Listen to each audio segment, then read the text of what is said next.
Louisville Metro Parks, please. My boyfriend and I just parked to go kayaking, and it looks like there's 2 bodies that were shot. Where?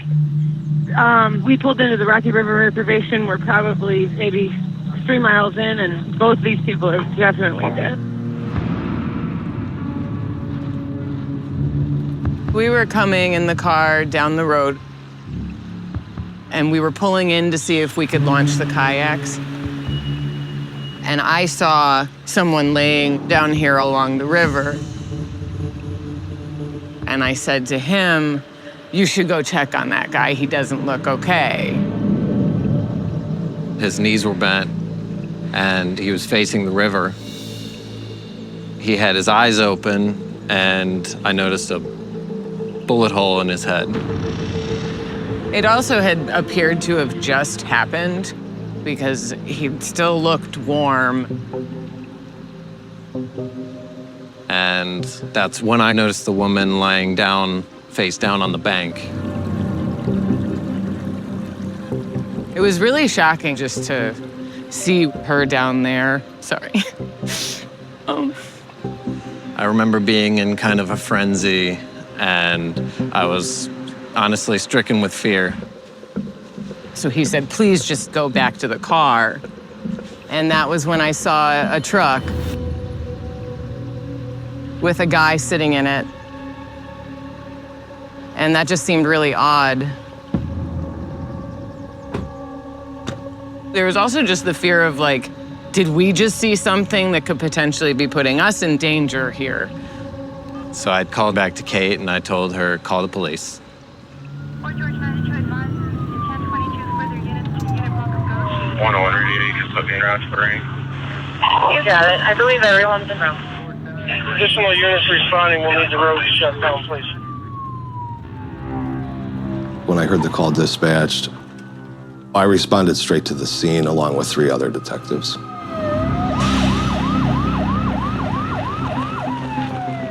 When we first arrived, we found a black male face down on the grass beside a bench that overlooks the Rocky River.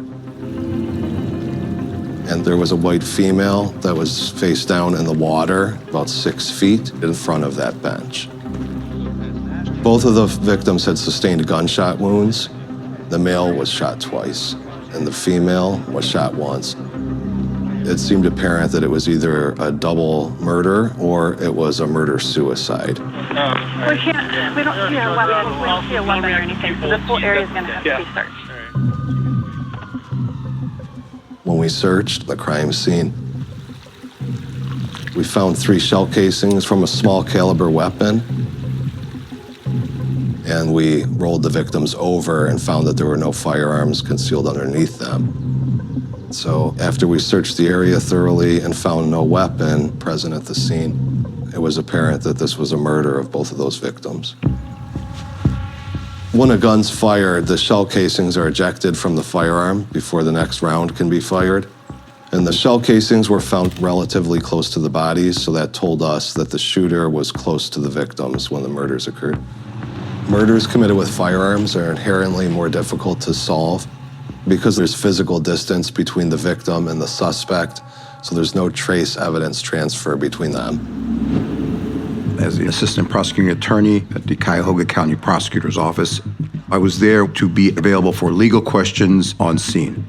Once the bodies were removed for later examination and an autopsy, the next step was to identify the victims, who they are, and how do they know each other. There were 2 unoccupied cars located in the parking lot, which is about 100 feet from where the victims were found. We did registration checks on those license plates and found that the sedan was registered to Kate Brown and the SUV was registered to Carnell Sledge.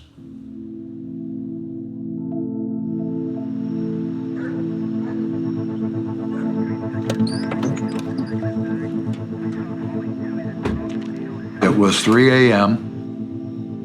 and I see somebody shining flashlights outside the front of the house. So we went downstairs, opened the door to 2 gentlemen standing on the front step. and they said, we have some bad news about your daughter, Kate.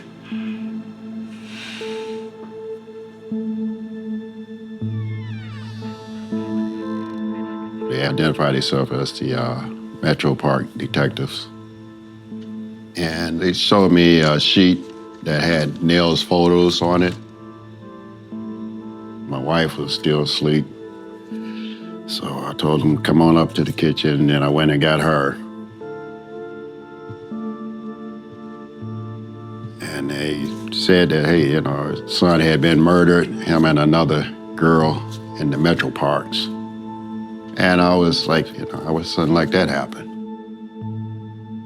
Then we found out she was with Nell, and Nell was killed too. And that's double whammy. Really? I mean, her good friend Nell was sitting next to her, and they were both shot. What? At first I was like, you sure you got the right kid? You know, this is, you know, not my kid. It was just hard to take it in. And it was just strange because we didn't know Kate. But he has friends that I don't know. He was private in that way. And the minute the police left, that was the worst. Because we said, how are we going to tell the girls? How are we going to tell her sisters?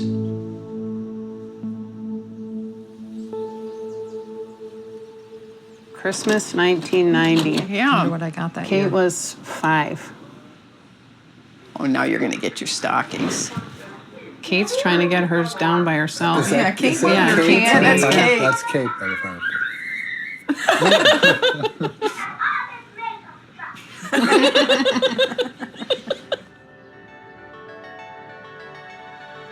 Kate was the traditional little sister, following me around, wanting to try on my clothes, all of those things that little sisters did. We had similar friends, similar interests, like sports, dance, music. Nobody else in my life knew me the way that Kate did. She was my protective older sister and was always on my side. There's a purple and pink ant on my nose. I can't get it off. Hey. She was really, really goofy. She was weird. Weird in a good way where it was, you knew when she was in a good mood by her level of goofiness. She was so lighthearted and carefree. But I think the fight between dark and light was a challenge. Kate struggled often with depression and anxiety. And for years, the only coping mechanism she had was drinking. But thankfully, Kate decided to get sober. She had been on a path of self-discovery for years. And she had put in the work. She was happy with her career in marketing for a jewelry company. So she was just feeling good. She was vibrant. She was happy. She sent me a picture about a week before she died, and her comment underneath was, Stella's got her groove back. And she had just hung out with Nell the night before. She texted me. Kate and Nell had a really unique friendship. They had met a decade before, and it kind of ebbed and flowed. You know, there came points where Kate would get in a serious relationship, or Nell would, and they would maybe not communicate as much. And then when they were able to again, they would reconnect, and it was as if no time had passed. They had that kind of friendship.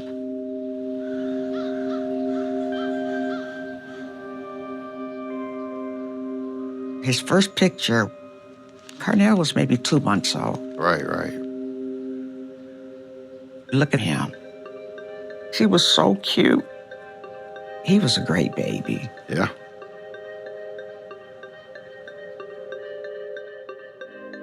Nell was special to his family and friends. I try to think about the good times because we had a lot of good times. He was a real good kid. He's my first grandson. I loved him from the day I seen him in the crib. And I was just thankful for the 40 years I did have my baby. I'm thankful for that. Carnell was my big brother. He was my role model. And, he's always been a strong-willed older brother, passionate, got me into sports. Carnell was 6'4", 220 pounds, but not a confrontational guy, teddy bear. Yeah, not a fighter. He always cared for me, loved for me, wanted the best for me, and I wanted the best for him, but regardless of how big I got, I was always just his little brother.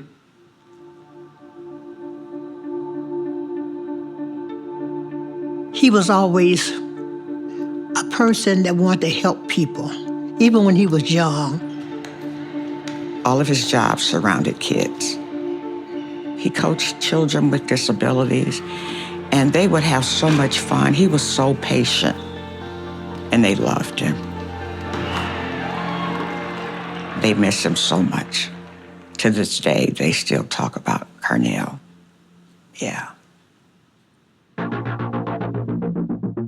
An investigation is underway and a community on edge after 2 people were found dead in the Cleveland Metro Park's Rocky River Reservation in Fairview Park. The Cuyahoga County medical examiner is conducting autopsies today to shed light on what happened.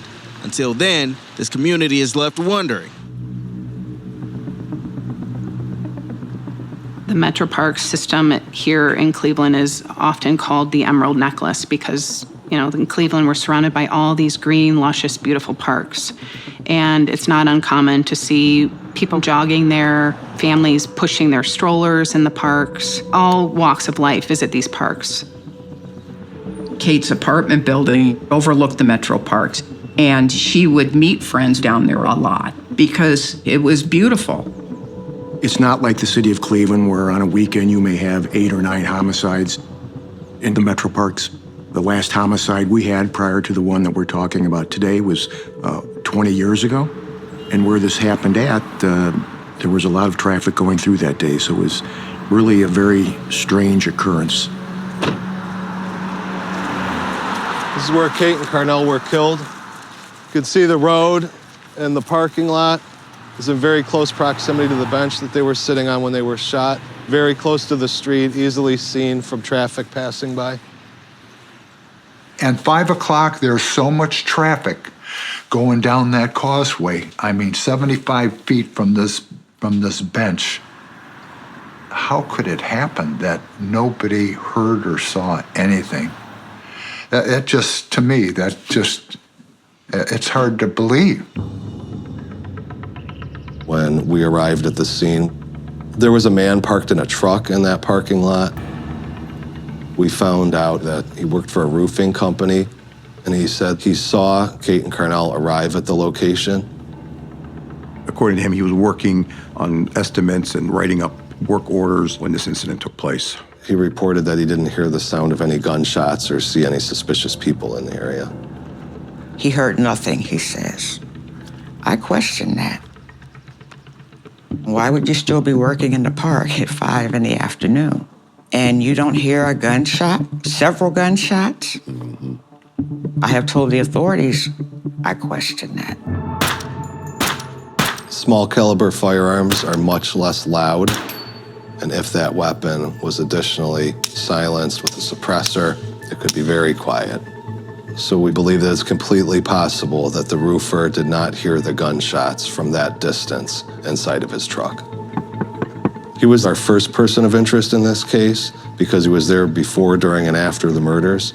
But we looked at him extensively from the very beginning, and through searches of his electronic devices to include the tablet that he was working on and his cell phone, we can verify that he was busy doing those tasks during the time that these murders took place. Our initial assessment was robbery appears to be a very unlikely motive because the victims had belongings on their persons and inside their vehicles that were not taken. Kate's cell phone was recovered. Carnell's car contained 2 cell phones, a work phone and a personal phone, and also their wallets were in plain view inside the vehicles, and those were untouched.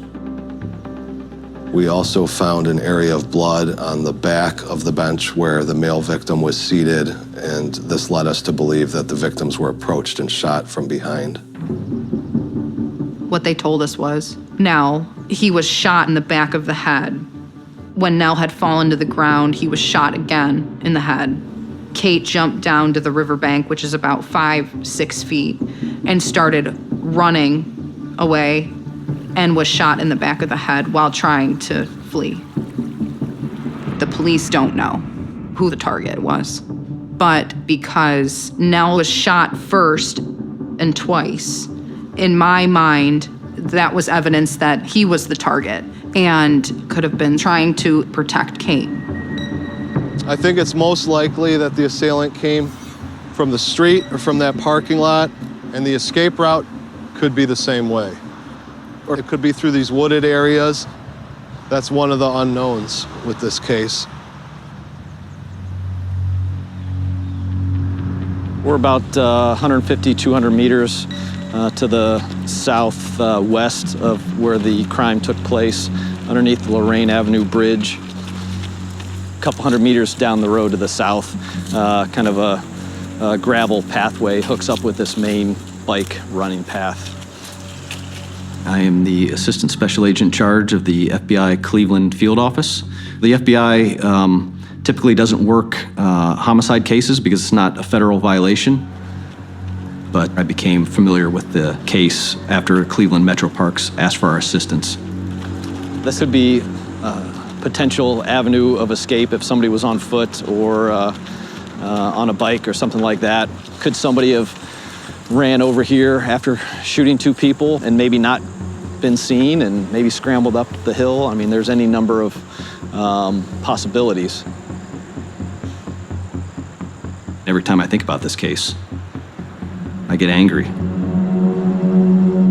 I mean, that could have been any one of us sitting on the park bench, I guess, is what makes me the most angry, that the fact that 2 lives like that were ended for no reason on such a beautiful day in such a beautiful park. The question we've been getting day after day here at 19 News, what is going on with the investigation into the double murder in the Metro Parks Rocky River Reservation? Both victims' family and police are searching for answers. As the investigation developed, all the parties, the investigating agencies had gathered for a strategy session in order to piece together a timeline as to what happened that day as fast as possible. We reviewed surveillance camera footage from Kate's apartment complex. And in doing so, we found that Kate arrived home from work and she signed in to a gym that's located on the property to exercise at 3:38 p.m. Cell phone records revealed that Carnell sent Kate a text message at 4:02 p.m. asking her if she'd like to get together with him at some point. Of course, we don't know why Kate and Carnell were meeting. I think any coordination was done through voice calls, which we obviously don't have access to the content of. We know she ultimately places a phone call to him while she's still at the gym, and that phone call lasted for about 10 minutes. Carnell left work at 4:24 p.m., and Kate signed out of her gym at 4:31 p.m. And at that point, both of them headed towards the park.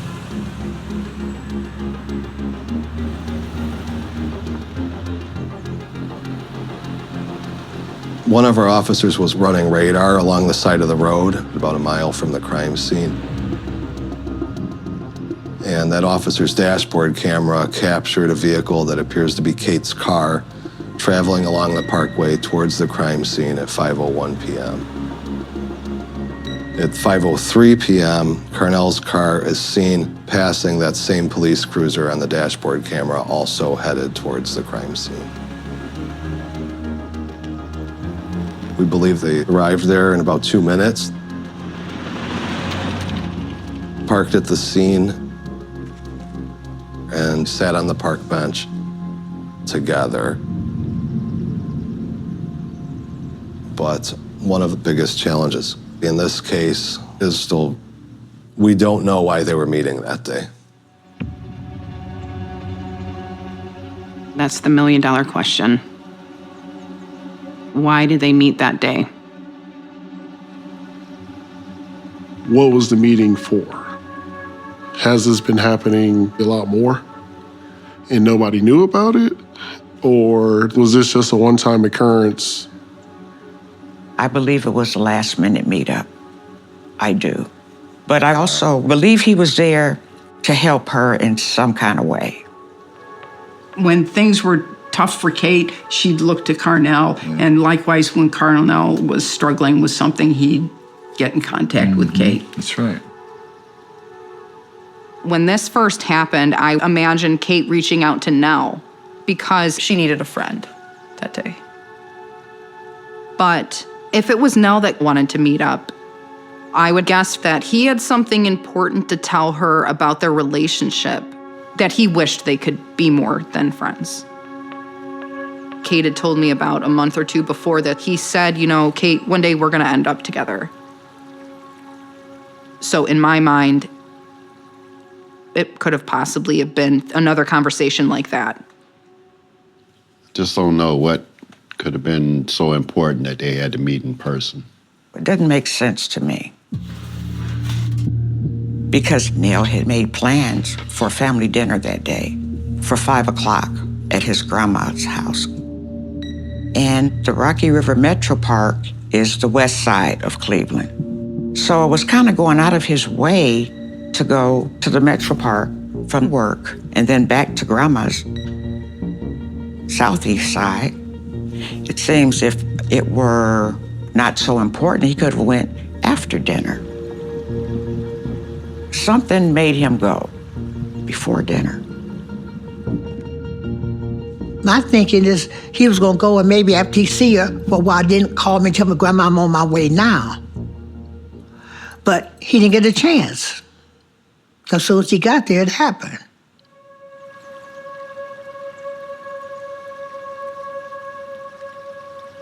Kate unlocked and checked her phone at 5:08 p.m., a time that we know her and Carnell to be at the park. The 911 call was received at 5:22 p.m. So we know within that 14-minute time span, the assailant approached Kate and Carnell as they sat on the park bench, fired 3 shots at close range, and killed them both. The biggest mystery for law enforcement is why were they killed? Is this a personal attack, a crime of passion? Who was the target here? Was it Carnell? Was it Kate? Was this a stranger? Those are some of the things that this investigation struggled with. Neither of the victims had significant assets, feuds, or criminal histories that led to an obvious motive in this case. In the very beginning, I thought it was possibly a hate crime, judging by the way that the murder had happened and the level of brazenness it required. Hate crimes in Cleveland, they are skyrocketing, and it does not matter the motivation. Hate crimes over race, ethnicity, religion, sexual orientation, they're all on the rise. I was told by one of the detectives there's over 30 hate groups based in that area. I wouldn't take much for somebody driving through the park, sees a white girl, a black guy, and has a gun in his car and doesn't like the looks of what he's seeing and pulls over and, hey. I believe that that's possible. Certain areas are more prejudiced than others. Not saying that everyone in Rocky River is prejudiced, but there is prejudice everywhere. It's certainly a theory, but we need to have evidence that supports that. Also, we don't want to, I guess, turn a blind eye to other potential theories and just say it's only a hate crime. It could be a random act of violence that had nothing to do with race. There was a theory that began to surface that it could have been gang-related. Could it have been a gang initiation? Could have, but as far as gangs go, they will maybe commit a crime to get into the gang, but it's rarely on an innocent person or persons. It's usually in furtherance of the gang, like they'll target a rival gang member on the rival gang member's turf, so to speak. Is it impossible? No, it's not impossible. We would never rule anything out. I just don't think a gang would do this. I don't think it was random. I really don't. I do think this was intentional. Somebody really wanted both of them dead. What I believe is that one of them was followed because authorities think that they were killed sometime after 5:08, and the people who found their bodies called 911 at 5:22. So that's a very short time window for somebody to be just happen to be there and decide they're going to do this.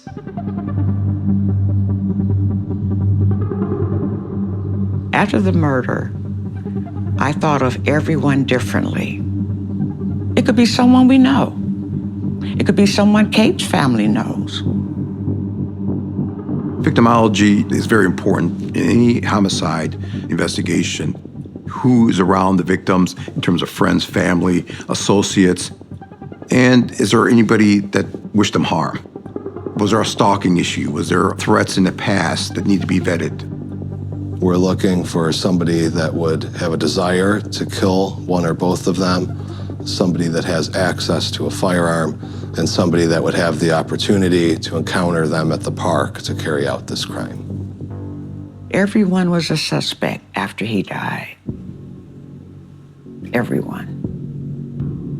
Including Alyssa, his ex-girlfriend. Because I didn't know her long. We started hearing stories filtering in of an ex-girlfriend of Nell's that we found abnormal. There were displayed behaviors at his funeral, over-the-top expression of grief and emotion, things that were obvious to other people as odd.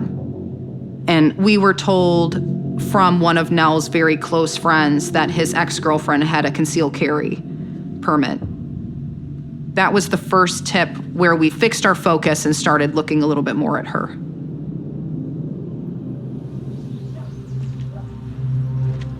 My relationship with Nell was hard to define. We had started talking online about 1 year before he was killed. And when we met, it was like I'd known him for my whole life.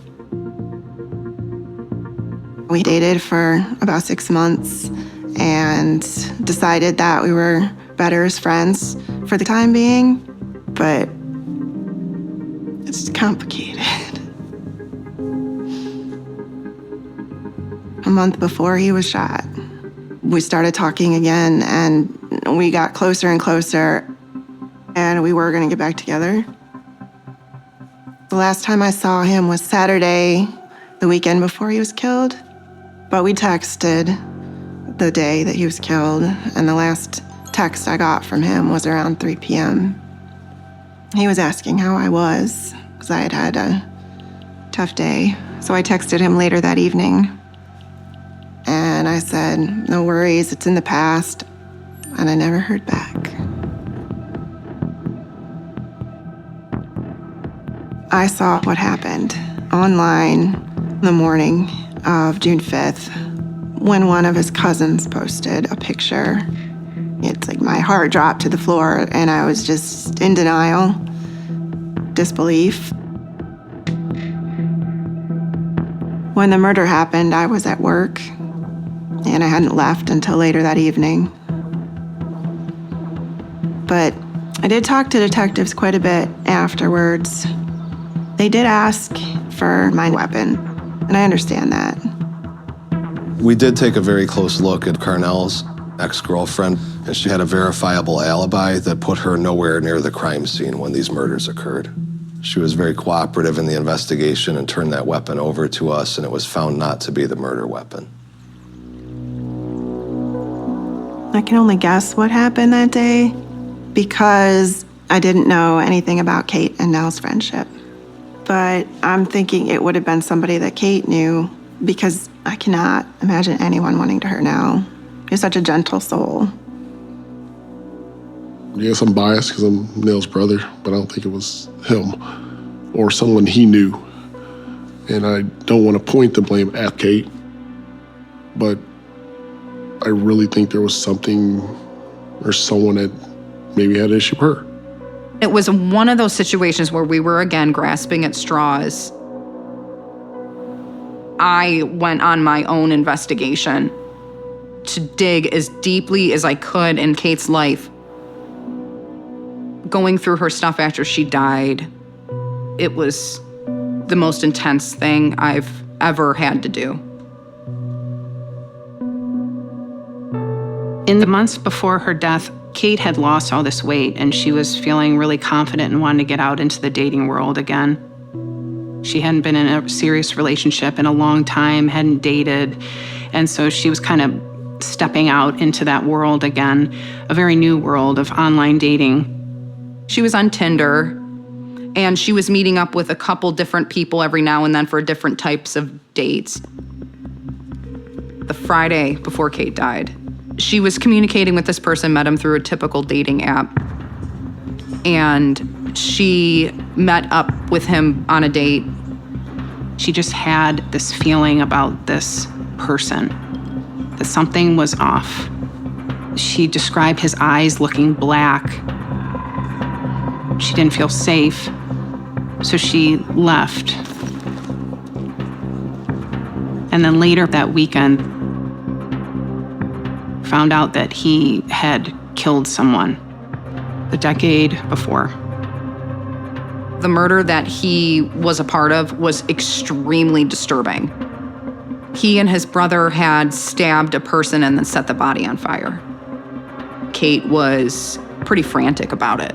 Said, I can't believe this. I don't know why I didn't look this up sooner. And I remember her text message specifically said to me, "I feel sick right now." They never saw each other again, to my knowledge. Police told us that he had an alibi. He was down in southern Ohio when Kate and Nell were killed.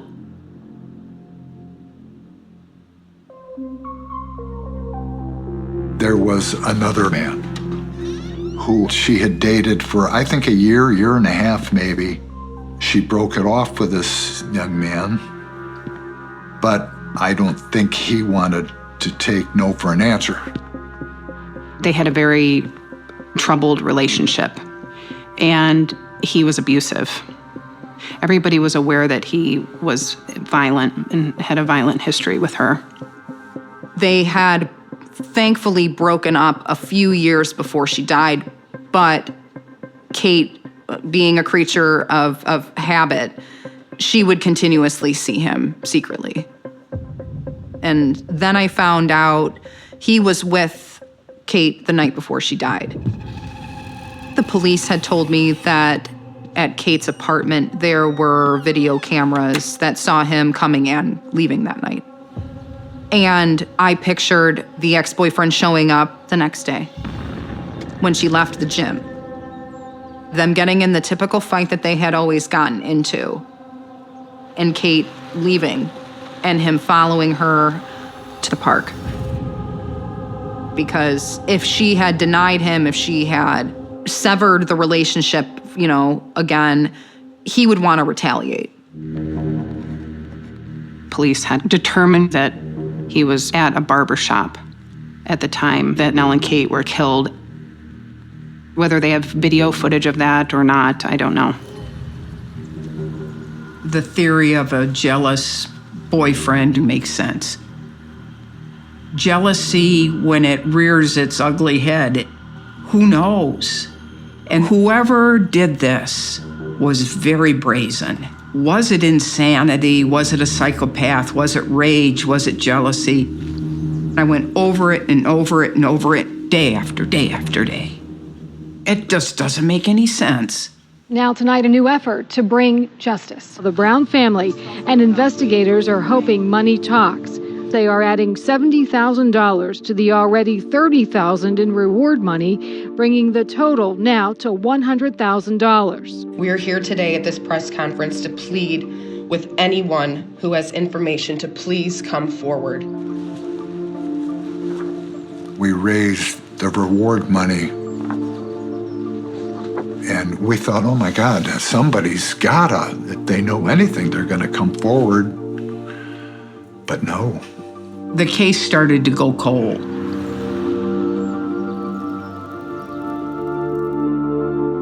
In the beginning, I feel like we had more hope and there was better communication because everything was fresh. Our investigators continued to work doggedly, pursuing new leads and following the evidence which will lead one day to the door of the person or persons responsible. But then the longer time went on, you started to question what had been done, what hadn't been done. Do I think some people dropped the ball? Of course. And it frustrates me because nobody's being held accountable. I never thought it would have taken this long in order to get justice. Yeah. There's some really hard, resentful feelings as far as law enforcement's concerned. We had signs we put up down in the park asking for tips that they made us take down. These aren't signs for a graduation party. These are signs that are down here trying to stir up tips, maybe that one lead that would lead to getting this solved. It was upsetting, and it was also one of the last glimmers of hope that we were doing something. I think the Metro Parks wanted to take the signs down because they wanted people to feel safe in their parks. But if a crime like this could be committed, they clearly are not safe. We certainly use every tool in the toolbox. We've submitted the case to our behavioral analysis unit down at FBI headquarters. And we've used the FBI's violent criminal apprehension program. Every potential suspect, no matter how crazy the lead is or the tip is, we have run every single one down. We think about it every day. We're not giving up, and we need help with the public and maybe a little bit of luck on our side. We haven't put the case down since June 4th of 2019, and we won't until the person or people responsible are brought to justice. Law enforcement has said that they have done everything they can to vet every single suspect or person of interest that they had, and they just don't know who did this. So I look at it like, get the story out there, get people talking about it again, because it's stagnant. Six months before the murder, I had a dream that Neil had been shot. I don't know if God was preparing me for what was to come, but he's gone. It shouldn't have happened. Yeah. It shouldn't have happened.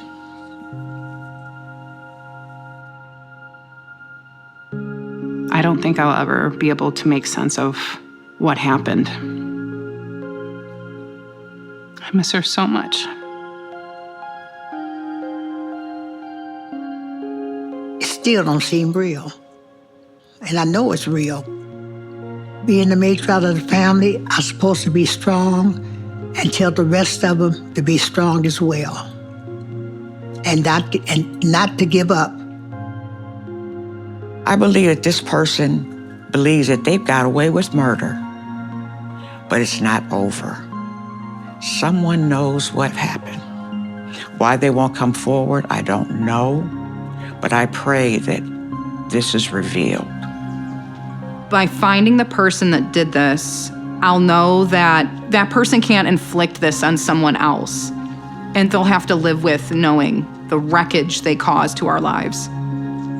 We will always be here looking and trying to figure out who you are and why you did this.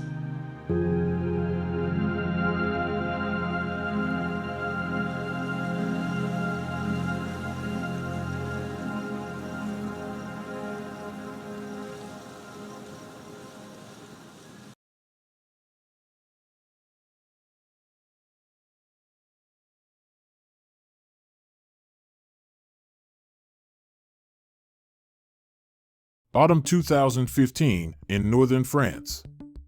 Police officers are about to proceed with a delicate arrest. A man, suspected of a crime of extreme violence, lives his last moments of freedom. That day, the investigation knows of a sudden hit by an accelerator. These police officers do not yet know, but this case with explosive ingredients is far from having revealed all its secrets. To understand this story, you have to go back 4 years before. It all starts in the Northern Department, near Maubeuge, near the Belgian border. Maubeuge is a town of 30,000 inhabitants, fortified by Vauban. A beautiful town in northern France. It's one of those beautiful northern cities that have kept this charm of the red bricks. It was one of the most prosperous cities at the time, so it still has all its secrets. Not far from there, a few kilometers away, Louvreoiselle, a much more modest town. Louvreoiselle is a small town with about 7,000 inhabitants. So people all know each other more or less. It's a very small working-class town that has suffered a lot from the closure of the steel plant. Today, thanks to shopping malls, it's a very small town, but it's on a very moving axis. Arriving in Louvreoiselle, it's impossible to miss a shop that's not quite like the others. Jean Moritz's shop. Jean Moritz is an artificer. He has a shop that sells traps called Tout for Tout Fates. His shop is full of theatrical lights, costumes of all kinds. He also stores his fireworks. For Jean Moritz, shooting fireworks is much more than a simple job. It's a real passion, as evidenced by the admiration of Laurie, one of his sons. He really had the sense of the show. Unlike many businessmen, he wasn't that at all. Laurie Moritz, son of Jean. He liked to learn about the history of the village, of the city, and to put it into music with little stories. Organizing unforgettable shows, a way for Jean Moritz to make his children's dreams come true while making a living. He has a little childish side, which is to blow up firecrackers. In the region, he is probably one of the most inventive, and so, indeed, he is relatively in demand. Jean Moritz is an extraordinary character, and he is loved by many people because it's a job of celebration, it's a job of wonder. He creates stars in the eyes of many people. And for his other children, Jesse and Dulcie, his success owes nothing to chance. His big smile and his human qualities make unanimity everywhere. He is someone who is always smiling. Jesse Moritz, son of Jean. Always in a good mood, and who always tries to bring good mood to others. He was seen as a star, that's how his work came out. Dulcie Moritz, daughter of Jean. People were happy to see what he was doing, and we were proud of it. I remember, we ourselves were a little bit known, it was the children of Jean Moritz. On the heart side too, Jean Moritz has a lot of success. His natural charm makes women go wild. Jean Moritz is 55 years old. He is a very handsome man, a dark-haired man, who inevitably attracts the eyes of women. He loves women a lot, and he has a quality that women love, that is, he knows how to make them laugh.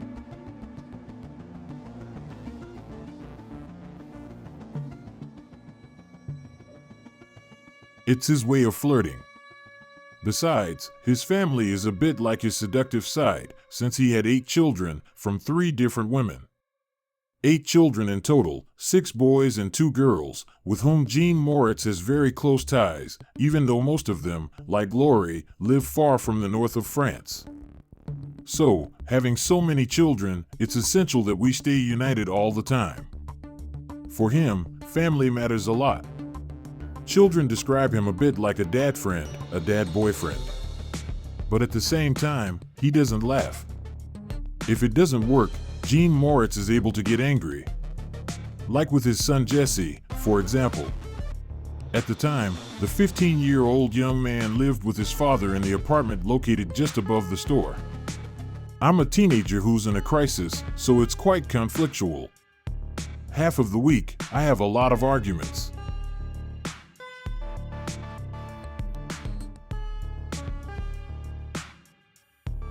And there are times when it's okay, and times when it's less okay. But it happens in a lot of families, I think, with teenagers. It's like that. This is how Gene Moritz's daily life has been going on for years. A life entirely devoted to his family and to the magic of fireworks. He's a happy man, filled with his family, his 8 children who fill him with happiness, filled with his job, which he loves more than anything. And he has his store, which he opened about a year and a half ago, which he is developing. So everything is going well for Gene Moritz. An existence that will, however, suddenly change at the end of spring 2011. On this Wednesday, June 1st, the most normal days in the world begin. Around 9 o'clock, Gene Moritz will wake up his 15-year-old son Jesse, who, like all teenagers, has a hard time getting up. He comes to wake me up. As usual, I sleep and I go back to sleep. And so he goes down to open his store, like every morning. Like every day, Gene Moritz meets his neighbor, the garagist, who also starts his day. But half an hour later, a strong smell spreads in the air. And this garagist neighbor, who is really close to Gene Moritz's store, suddenly smells a strange smell, like a burning smell. He leaves his garage and sees flames inside Gene Moritz's store.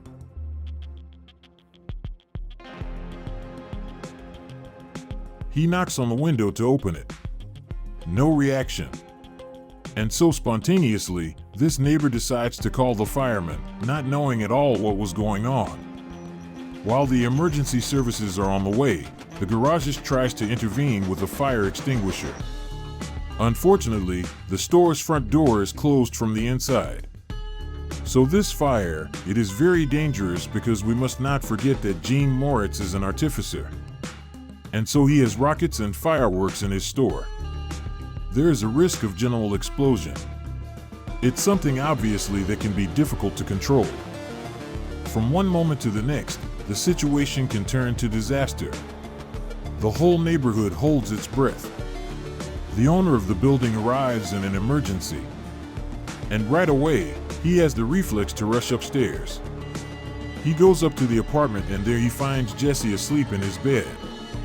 And so he shakes him and brings him down. He writes, he calls Mr. Moritz, Mr. Moritz. And the time I get up and realize that there is smoke everywhere, he has already gone down. So I cross the apartment, I go down.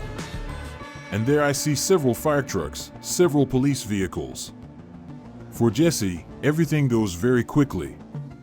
As he arrives outside, he notices his father's car always parked in front of the store. But no trace of him outside the warehouse on fire. It's total panic. Jesse doesn't know where her father is. Nobody knows. So there will be attempts to call on his phone, but no answer. Then I go to a policeman who is on the sidewalk to ask him what's going on. So I tell him, it's my father. Normally he's in the store. He was in there for me. Inside, the firefighters are making difficult progress. The back of the store is on fire.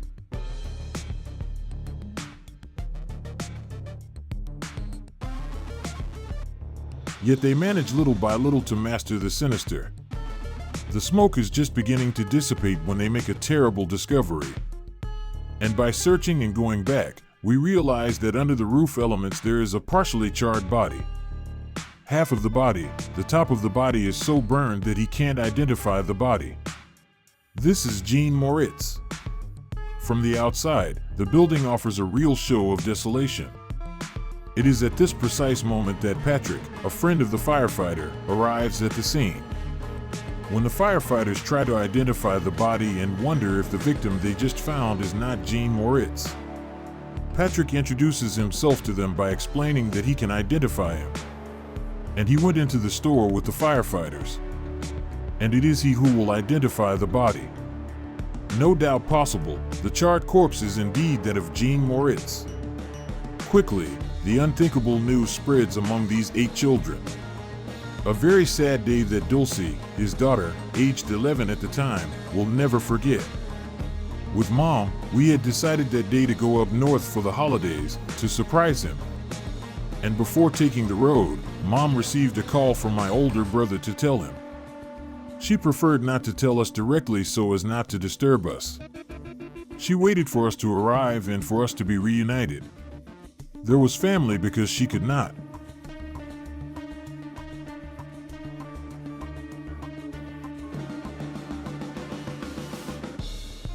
Tell us alone. While the smoke still escapes the store, we must face the obvious. The brutal death of Jean Moritz leaves 8 orphans, all inconsolable. Everything goes very fast. Everything goes very fast. We don't understand, we don't want to believe it, but at the same time, we know it's true. Lori Moritz, son of Jean. It's a strange feeling when something like this happens. We don't come back, not now, not so young, because we still need it for the years to come. We still need it anyway. We can't do anything, unfortunately, we are sad and we have to accept it. While the Brotherhood is in shock, all eyes turn to Jesse. It's almost a miracle that he didn't die with his father in the fire. Jesse, in addition, was very guilty of not waking up. If he had come down, I think he would have died with my father. I thought I should have gotten up. Maybe I could have done something.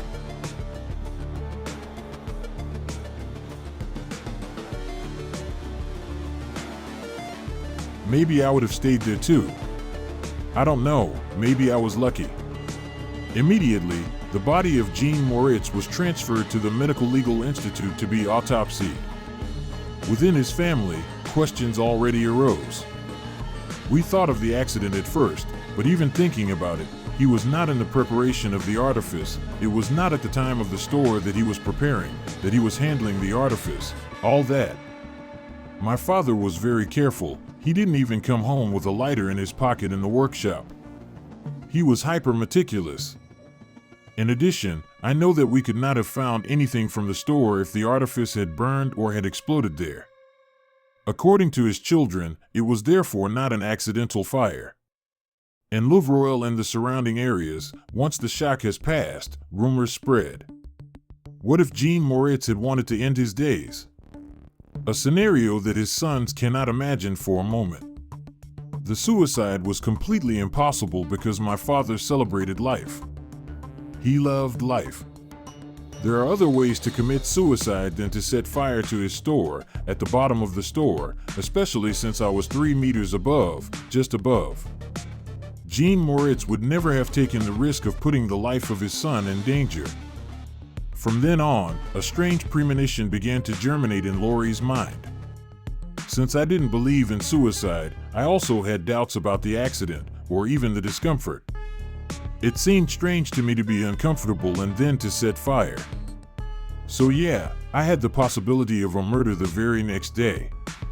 When we say that the thesis of the murder has not been ruled out, we could have said that the thesis of the murder has not been ruled out, quite simply. What if Lori, the son of the artificer, had been right? Because during the discovery of the body, a detail immediately attracts the attention of the police of the Mobuch police station. The forensic doctor, who is quick on the spot, will immediately notice something strange, a puddle of blood underneath the body.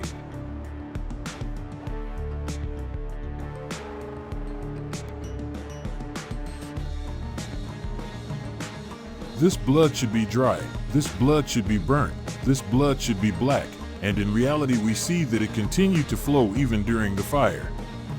For the expert, this means that Jean Moritz had lost blood before the fire broke out. But how was he injured? Only the autopsy will be able to find out more. And there, another surprise awaits him. In the case of a combustion, we first die of suffocation. We die of smoke. And there, in the lungs, there is none. Which means, in a very clear way, that Jean Moritz died before the fire broke out. It can therefore in no way be an accident. As for the rest of the examination, it turns out to be formal. Someone gave the death to the firefighter. And there, thanks to this autopsy, they will discover that Jean Moritz received blows. He has eczema on his face. His nose is completely broken. We can see that he has the trachea that was crushed. And above all, he had a cut carotid. The autopsy does not say by what weapon. They think a screwdriver, a knife. So he was really killed. He was murdered.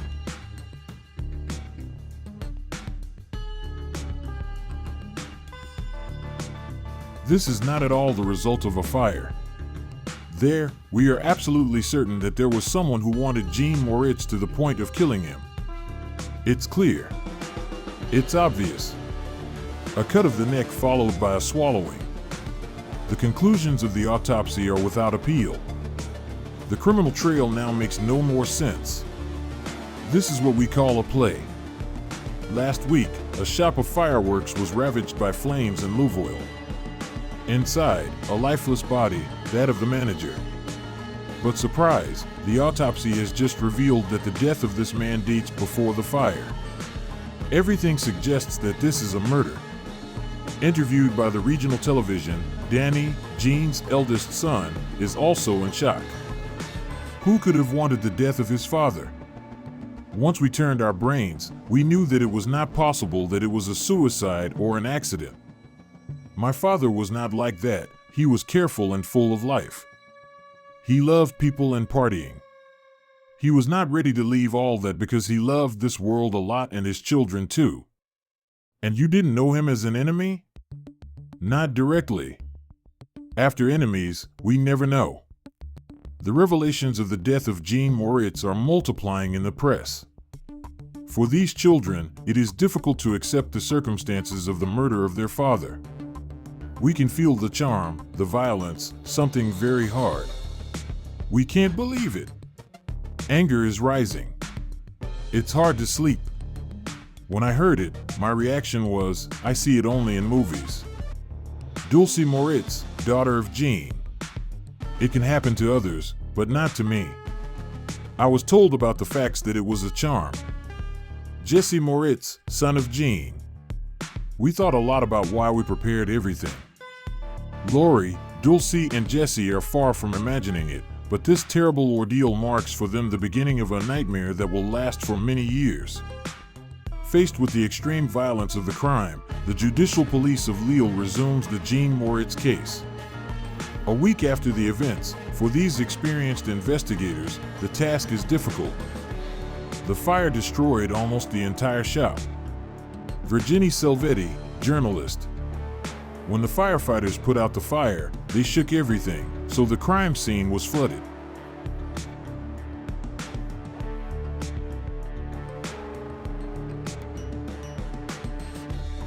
We know that the DNA will be inoperable, we won't find it, that there won't be a digital fingerprint. We're really starting on a crime scene that won't deliver any element, we're sure of it. No weapon of the crime, no DNA, and not a single witness. The only solution for the police was to look at the life of the firefighter. And the first clue they find is that of her son, Jesse, with whom Jean Moritz was in conflict. And they learn that indeed, between Jesse and her father, it wasn't going well at all. Because Jesse was more or less de-educated, her father couldn't stand him. Isabelle Deschamps, journalist director. And so there could have been a scream louder than usual, because when Jean Moritz got angry, he was really angry. And that's not all. At the time of the fire, according to several witnesses, Jesse would have shown an at least curious behavior. Jesse had a very, very strange attitude. That is, he seemed to have absolutely no emotion. In fact, when we told Jesse that his father was dead, and when he understood it, in fact, Jesse reacted very little. But really very little. No tears, no screams, and he spoke very little. So this 15-year-old, could he have committed the irreparable? A dozen days after the crime, all is well. Jesse Moritz is placed in custody by the Judicial Police. For his brothers and sisters, it's an earthquake. Well, that was a shock for us, because for us it was unthinkable. Necessarily, it's our big brother, it's our dad, it can't be. It's not possible. My father was a little angry when Jesse didn't go to school, when he was not well, quite simply. So it was love, all that. There has never been real violence. And there, we start to be a little angry. We have the impression that the police is going backwards. The young man is then a minor, a bodyguard, whom Jesse still remembers today. But I still stayed without saying much, because I was sleeping, so I couldn't explain much.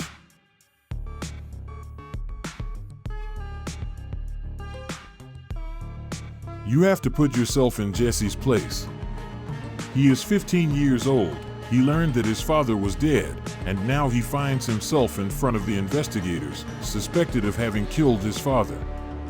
And then the fact that I'm on the scene, that I'm the only one to have seen him, one of the last to have seen him, and the only one really on the scene, it's the only thing that makes that I'm in custody at that time. But the police officer who interrogates him does not get anything from the young suspect. Seized with questions, Jesse does not hesitate. He is totally estranged from the murder of his father.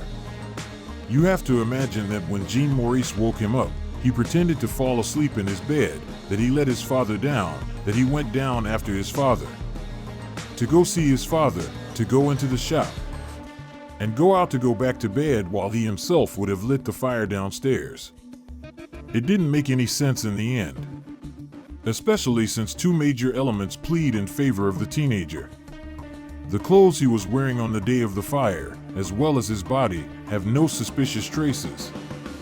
Hence, the thesis of a parricide seems to be moving away. And then we realize that this man was really killed with a lot of savagery, and that it does not correspond to the size and strength of this boy. My father was a guy who knew how to defend himself, who was strong. He had a muscle machine in the house. It's not a 15-year-old kid who could do that to my father. In the absence of any incriminating clue, Jesse is released and put out of question. For the investigators, back to the starting box. In the ranks of the judicial police, it is obviously disappointment. And if it was elsewhere, on the side of the profession of Jean Moritz, that it was better to look for. In fact, the world of artifice, you have to know that it is a world a little bit of shark anyway.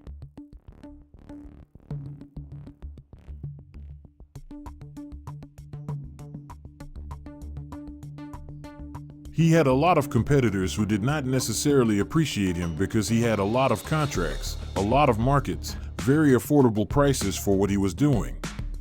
So it could have been a way to recover 40 contracts by eliminating a person like my father. So, a displeased artifice, could he have taken it from Jean Moritz? The first to which the investigators are interested is none other than his main rival in business. A man who was a competitor of Jean Moritz and who hated him. They even came into his hands a few years before. He was making money on contracts. And it turns out that this man, while Jean Moritz had just died, went to the markets, all the neighboring town halls, all the town halls where Jean Moritz had contracts. He will say, yes, clearly, Moritz is dead. I come to take back the contracts. Laurie Moritz, son of Jean. What a weird behavior too, this coldness, this lack of empathy.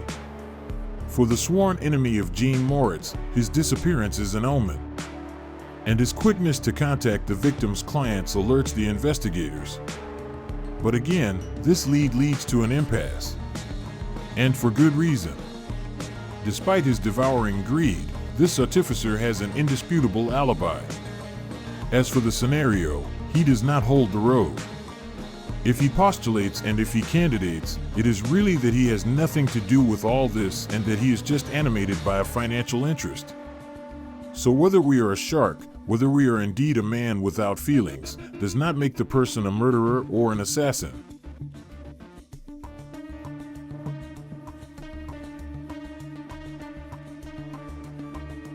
First of all, Jesse, the victim's own son, and then this unscrupulous competitor.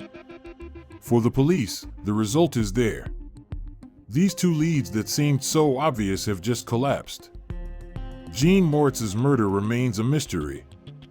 But the investigators do not give up and continue to audition Jean Moritz's relatives. Perhaps they noticed something suspicious in the days that preceded the death of the artificer. It was then that young Jesse revealed to them that 2 months before the facts, his father had been the victim of a first sinister, and not just any one, a car fire. Around 6 o'clock in the morning, I think, Jesse Moritz, son of Jean. We wake up with smoke in the apartment and then the car on fire in front.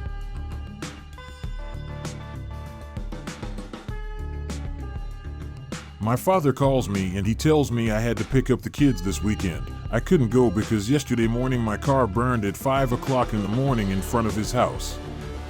His vehicle, on fire in strange circumstances, just a few weeks before the tragedy. This is what resonates as a warning. But from whom? From the police. To find out, the police look at the victim's private life and in particular his many romantic relationships. Jean Moritz likes it. He's a successful man and he's a man with a certain romanticism, which means that when the stories are over, he often leaves an excellent memory to some of his former companions, which sometimes bothers his new companions. What if a jealous companion wanted to get rid of Jean Moritz? One of them, Patrick, seems to have the profile to intrigue the police. Patrick is the one who identified Jean Moritz's body. What was he doing that morning around 10 on the scene?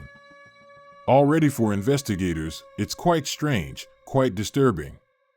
Patrick, in fact, turned out to be extremely interesting for the investigation for a good reason. He is today with one of Jean's exes. Patrick now shares the life of Lawrence, a former little friend of the firefighter. So, would he have anything to do with the fire and the death of Jean Moritz? Jean and Lawrence had a rather fusional story for a decade, 15 years before. However, several witnesses say this beautiful friendship had ended up in pieces. It was a few days before the crime, during a rather aroused evening. Jean Moritz had not stopped dancing with Lawrence.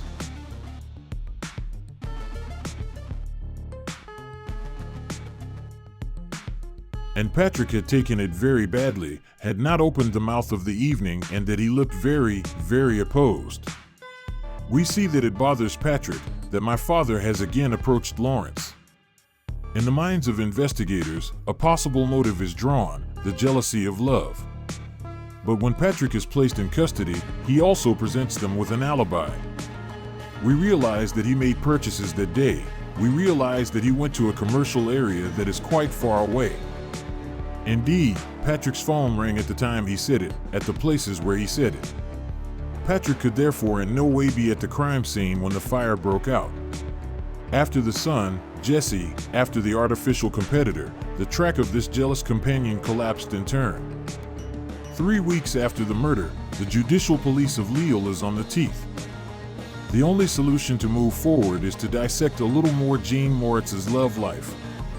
Because according to his 2 sons, they managed to seduce also married women. In my memories, there were at least 2. There were at least 2 relationships with couples. All headed towards the sentimental. The more we advanced in the days that followed the crime, the more we closed ourselves on the side of passionate crime. This mysterious car fire and now these stories of extramarital relationships for the police, this is where you have to look. Especially when examining some messages received by Jean Moritz on social networks, they make a funny discovery. Among these messages, they will find one which is almost a message of threat. A rather explicit message saying, "And everything is done, leave the housekeepers alone, listen well, this is not a joke."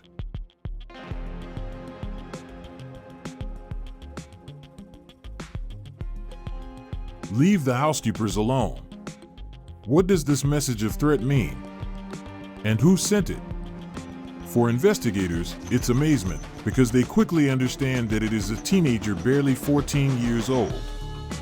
Who is this young man?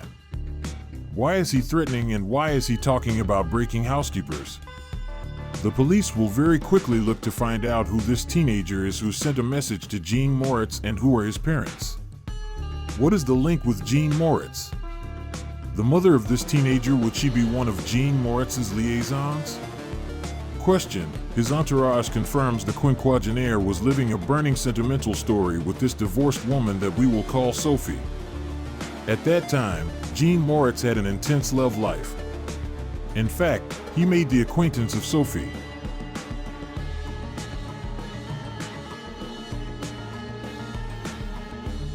Sophie is 34 years old.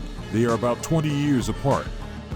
She is at the head of an association of pom-pom girls. They met in Gene Moritz's shop. One day she came to buy costumes for his shows, and it was love at first sight. A common passion for the world of the show, a mutual attraction that swept everything on its way. Between the artificer at heart and the seductive pom-pom girl, the current passed instantly. They get along extremely well, they are very close, there is a physical complicity. Gene Moritz talks about it, he introduces her, he takes her everywhere, they go out together publicly, they show off. Gene Moritz seems at that time to be a happy and fulfilled man. For Jesse and Lori, his sons, Gene Moritz was no longer quite the same man. Something had changed in him since his meeting with this mother. He introduced her to me and he asked me if it bothered me that he had a more serious relationship with her. Jesse Moritz, son of Gene. If she came to settle at home, if it bothered me all that I answered no. He told me he wanted to go on vacation with her, take the plane and go to the islands. My father is a guy from the north, he is really attached to his region, he has a hard time leaving from there or on the northern beaches to go fishing. Lori Moritz, son of Gene. But there we felt that he wanted to make someone dream. I think that everything he had not done with these other women before, there he was ready.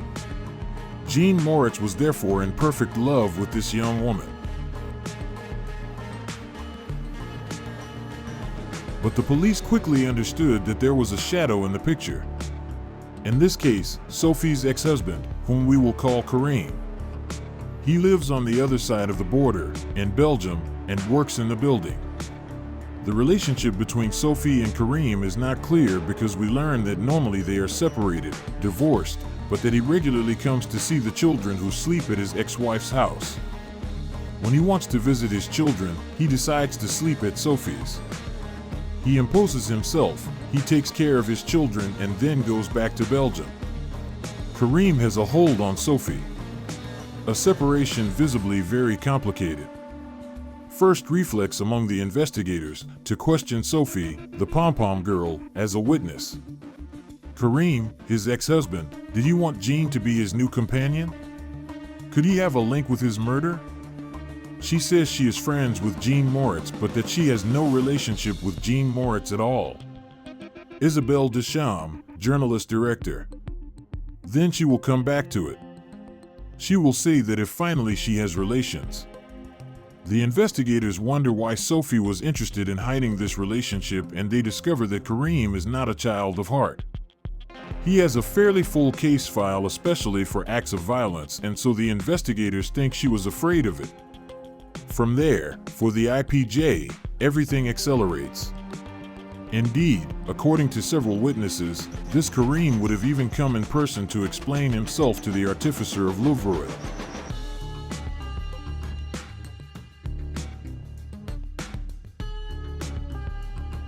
The police will discover that sometime before the fire, Gene Moritz received a visit from Kareem in his shop. Kareem, who came one morning and wanted to talk with my father, and he said he still loved his wife.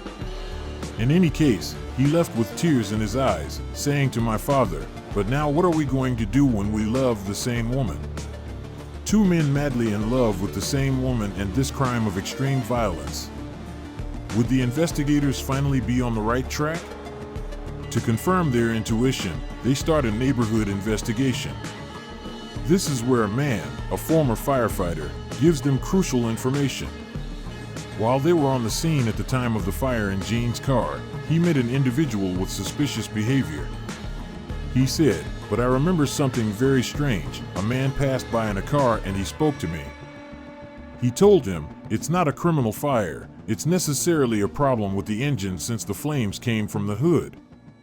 Already, it's extremely strange, so it's really as if this person wanted to apologize in reality.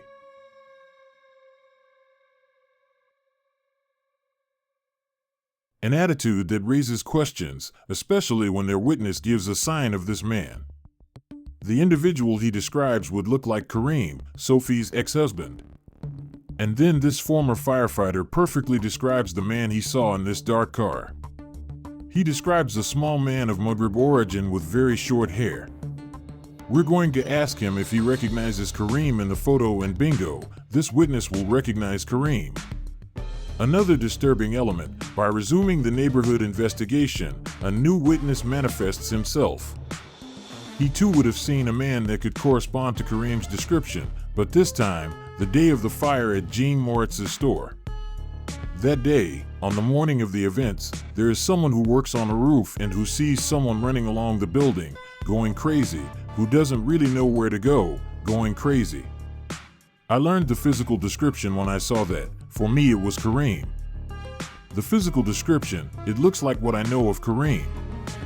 Here is a small pebble that begins to be put in Kareem's shoes, and that will make his walk in the file very complicated. So, would Kareem have set the car on fire and then Jean Moritz's store? Would he be involved in the savage murder of his rival? He is now the suspect number one.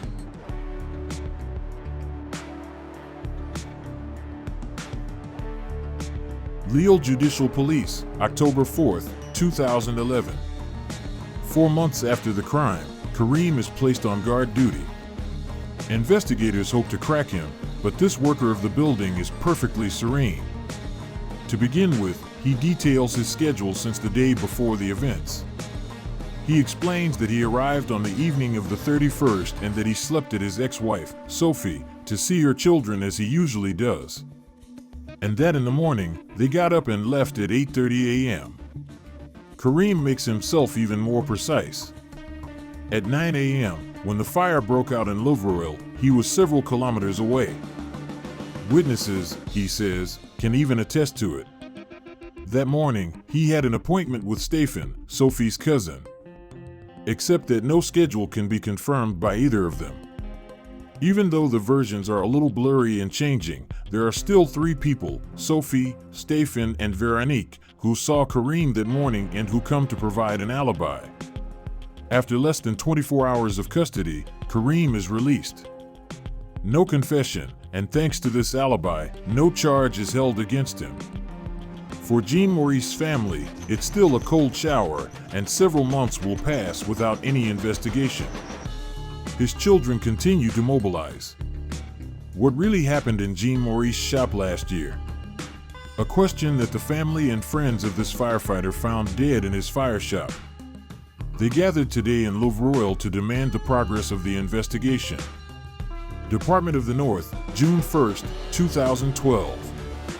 A year, day by day, after the atrocious death of the firefighter, his relatives still demand justice. At the moment, we don't know anything, nothing at all.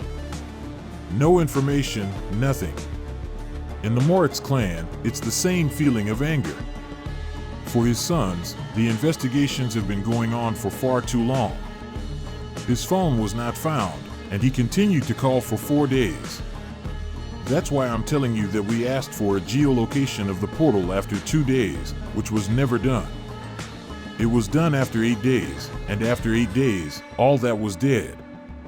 So obviously, there are a lot of things that delayed this investigation because of this misleading investigation of the first 8 days.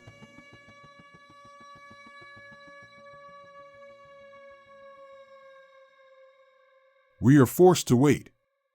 Jesse Moritz, son of Jean. We try to live with it, we try to leave it aside, but it's not easy. We have very little information about the justice, or we feel that it's spreading, We are really afraid of unknown place. We don't know where to go. Months, then years pass. But the investigation, it remains to this day. Dulcie Moritz was only a very young girl during her father's murder. She, who since the tragedy must daily carry this burden. Justice has more or less left us. I try to trust, let's say I hang on to it. I hope I can trust them and that there will be a continuation or an end. Dulcie Moritz, daughter of Jean. It's very hard, very complicated. There are a lot of questions.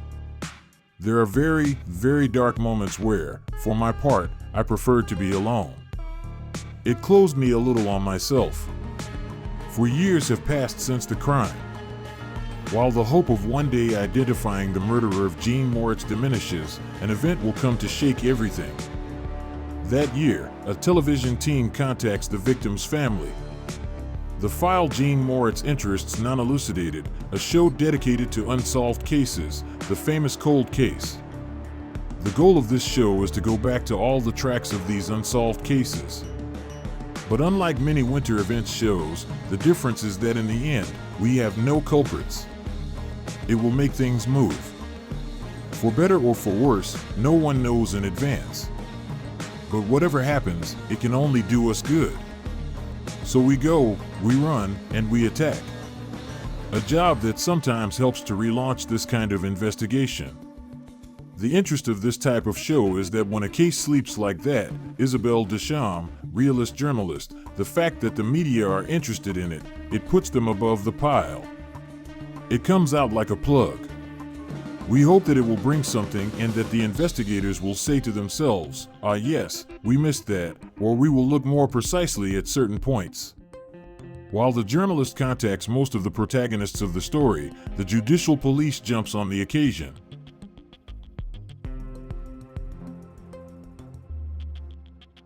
And if all this could finally allow a new element to emerge. And so the justice will take advantage of the event to put all the protagonists of this case on listening. What often happens is that languages are disconnected because people need to talk about the case.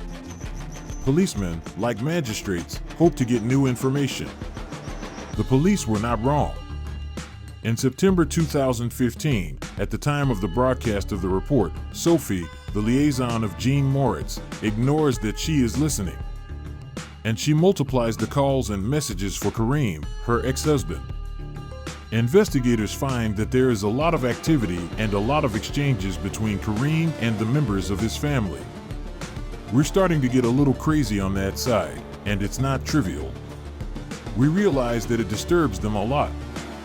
That is to say that Sophie and Kareem are very, very disturbed by the broadcast of this show.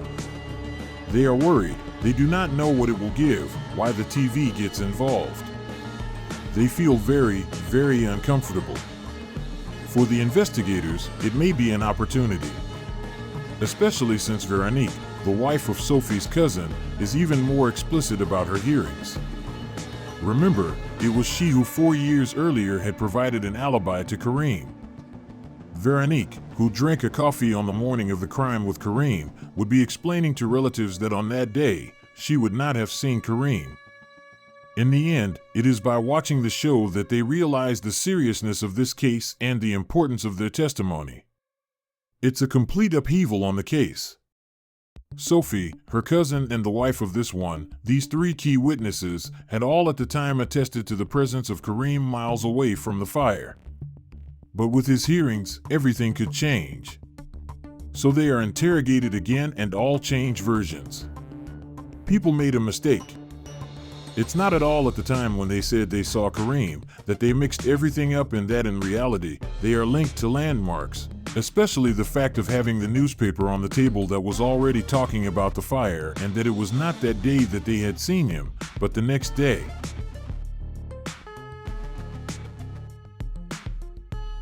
An alibi that collapses all at once. It's the big turn of this investigation. For years after the murder of Jean Moritz, Kareem becomes the main suspect again. Hotel de Police de Lille, autumn 2015. Placed a second time in custody, Sophie's ex-husband maintains his version. He always states that he was not at the scene and that he has nothing to do with the crime. Kareem supports all his defense on the fact that June 1st, 2011 was 4 years ago and that there may naturally be inconsistencies in the testimonies. These people came back on their testimonies. They could have been wrong. Their memory could have failed them. Kareem in custody will always deny the fact of having killed Jean Moritz. Indeed, Kareem does not deny it. As for the mobile phone, he formally disputes it. Being divorced from Sophie for years, he had no reason to kill out of love, jealousy.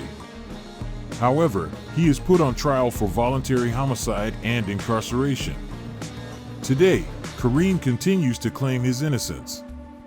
The justice sent him back during the summer of 2022 in front of the Court of Assize du Nord for murder. He is in prison for 30 years and remains presumed innocent. His lawyer did not wish to speak. Kareem supports his defense by explaining that there is no material element, there is no tangible element, only beings of concordance, of presumption. You should know that the elements of accusation are weak because we have no weapon of crime, we have no testimony. We will not find DNA as we know it since the crime scene was entirely burned, set on fire. So in reality, it will be played on the intimate conviction. With a case of such a fragile accusation, the outcome of the trial remains very uncertain. But this hearing, which will take place in a few months, is already a success for the children of Jean Moritz.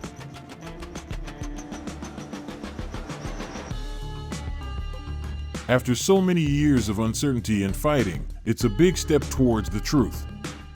The end of all this is the beginning for us to be able to resume a more or less normal life. In any case, without having to bear this weight of saying to ourselves, when will we have an answer? When will we know? We are getting closer to the truth, and we hope that it will lead to something. We all hope that there will be revelations and answers to the questions we've all been asking ourselves for 11 years. In the meantime, they continue to bring back to life the memory of their father. Like Jesse, his son, who dedicates himself to the same passion as him, that of fireworks. I keep shooting on July 13th to 14th because I need it. He transmitted everything to me about fireworks. It is thanks to him that I still shoot now and that I still want to shoot. The thing I can be sure to remember is when he took us to one of his friends for fishing. These are moments when we were really all together and it brought us together. These are memories where I can say that we were happy. As for Lori, this son who became a father, no question for him to give up. I have practically only good memories of my father. The love he had for his children. The pride of having us, the pride of being himself, of what he was, because he was a very beautiful man in his heart. Now my father is missing me, he is missing all my brothers and sisters, and this lack that he leaves us, it is the love we had for him.